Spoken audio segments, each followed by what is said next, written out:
So the big question is this: how are gigging musicians like us, who don't make any money streaming, who are spending money from our own pockets, how do we treat our music careers as online businesses in a way that lets us get our music and the things we believe in out to the world, yet still remain profitable?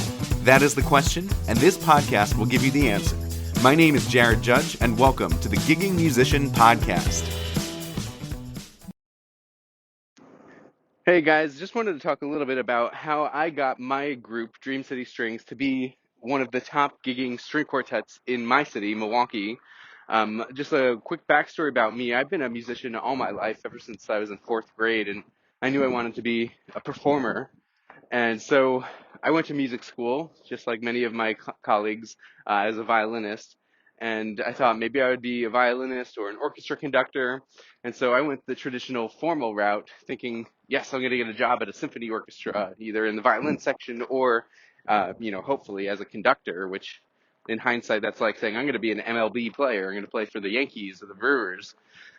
So I did my thing. I took all the classes, did really well at all of the classes. I had a very high GPA, loved it. I was a very big academic.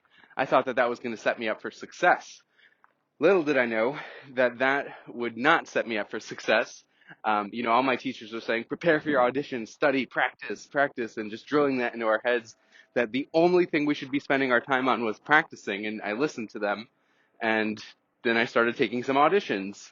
I auditioned for a couple grad schools initially for my master's degree in orchestra conducting.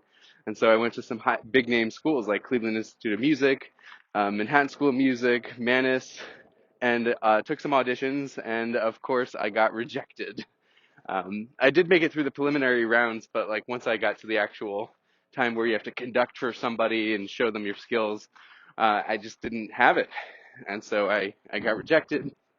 And then I wound up resigning from that hope for a little bit and completed my degree in music education and then got a music teaching job. I really wanted to, still conduct, but I got a job as an elementary music school teacher, which was great. I loved the kids, but unfortunately every day I would wind up being musically unsatisfied. It was not fulfilling my inner artist. I mean, there's only so much hot cross buns I could teach. Don't get me wrong, I loved the kids, but I just wasn't feeling fulfilled. So, what do you do when you're feeling unfulfilled? You want to make a change, do something about it. And so, of course, my logical assumption was, let me hop on Craigslist and see what musical opportunities are available to me. And crazily enough, that very day, there was a post on Craigslist in the musicians classifieds from a flute player who ran a wedding group that played flute, violin, and cello for weddings around my area. I was like, oh, that's pretty cool. I'd love to make some money and play some music and, entertain people on their big day. This is awesome. And so I signed up for yet another audition. This time I was successful. They accepted me into their rotation, and then I played and made some money. It was awesome. But as the years progressed, I spent 3 years in my teaching position. I still remain musically unsatisfied, simply because I'm still teaching, and there's only so many times you can play Pachelbel's Canon in D.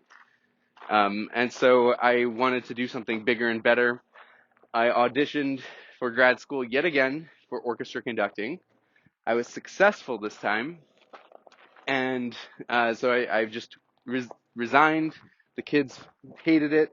My supervisor hated it. And I packed up shop, moved halfway across the country, and started grad school.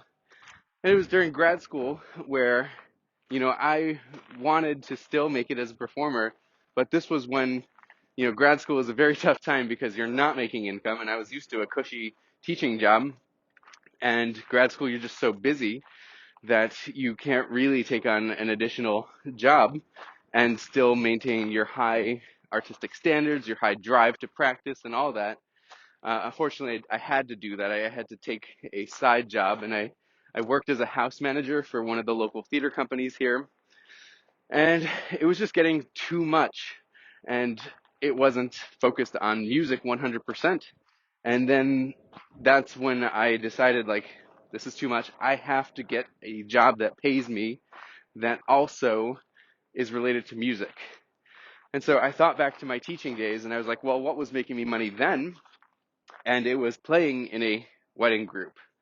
And so that was when I decided I'm going to start my own wedding group. I am going to treat it as a business so that I don't waste any of my time doing things that are not related to just getting myself more gigs.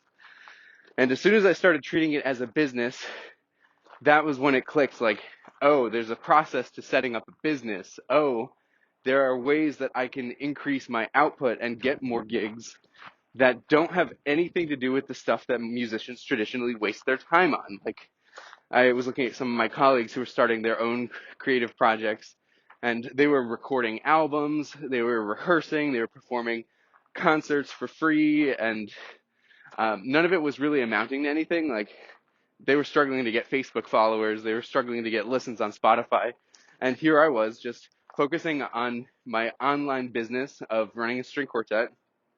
And within the second year, I had 150 weddings booked and paid for, because as a business, we don't do anything until we get paid. And I was still in grad school at that point, and I was already making a full-time salary as a gigging musician. It was incredible. So I wanted to share that story with you because I believe that treating my music career as a business is the thing that helped me actually launch my music career and have one without having to do all of these other things like building a following or keeping a job as a house manager completely unrelated to music. I did actually quit that job pretty early on simply because, hey, I was getting gigs now and I was getting paid real well. So I share that with you guys because I know that you too can achieve that same transformation. And I am launching a webinar very soon. It's happening this coming Thursday. So look out online for a link to that. I'll post a link along with this episode. And so, yeah, I would love to help you achieve your transformation and launch your music career. Register for my webinar today. Thanks for listening, guys.